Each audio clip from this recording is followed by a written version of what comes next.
নমস্কার বন্ধুরা, আমার কুকিং চ্যানেলে আবারও সবাইকে স্বাগত। আজ আমি আপনাদের জন্য নিয়ে চলে এসেছি ফিতা মাছ বা আমাদের এদিকে বলা হয় রূপাবাটিয়া মাছের একটা দুর্দান্ত রান্না। এই রান্নাটা করার জন্য বিশেষ কিছু উপকরণ লাগে না, কিন্তু খেতে দারুণ হয়। এই মাছগুলো লম্বা হয় বলে তাই একে ফিতা মাছ বলা হয়। এই মাছগুলো নদীর মাছ, তাই একে খুব ভালো করে পরিষ্কার করে নিতে হয়। আমি এখানে মাছগুলো কেটে ছোট ছোট টুকরো করে ভালো করে ধুয়ে পরিষ্কার করে নিয়েছি। মাছগুলো আমি পরিমাণ মতো লবণ হলুদ মাখিয়ে রেখে দেব।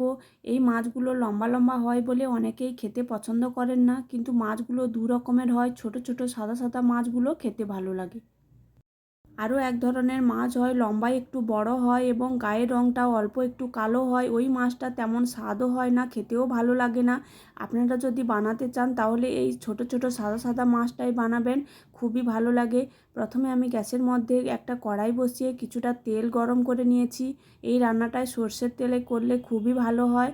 তেলটা ভালো করে গরম করে নেওয়ার পর একে একে মাছগুলো দিয়ে দেব। একদম উল্টে পাল্টে লাল লাল করে মাছগুলো ভেজে নিতে হবে। এই রান্নাটায় মাছগুলো খুব কড়া করে ভেজে নিতে হবে। মাছগুলো আমি এখানে একদম লাল লাল করে ভেজে নিয়েছি। মাছগুলো কড়াই থেকে তুলব না, একসঙ্গে রান্নাটা করে নেব।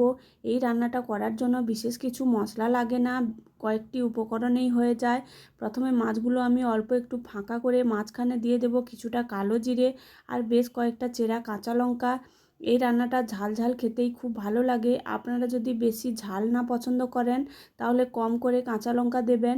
আর দিয়ে দেব 2 চামচের মতো সর্ষে কাঁচা লঙ্কা বাটা, অল্প একটু হলুদের গুঁড়ো দিয়ে হালকা হাতে মাছের সঙ্গে অল্প একটু মিশিয়ে নেব, বেশি নাড়ব না।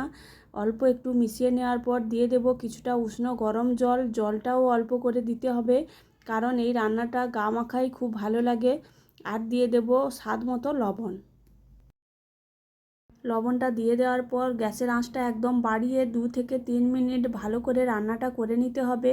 যখন ঝোলটা কমে এসে একদম গা মাখা হয়ে আসবে, নামানোর আগে কিছুটা কাঁচা সর্ষের তেল দিয়ে দিতে হবে।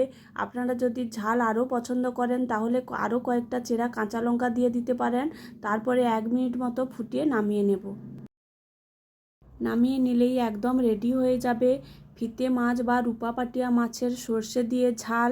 এই রান্নাটা করতে বেশি সময়ও লাগে না, বেশি উপকরণও লাগে না।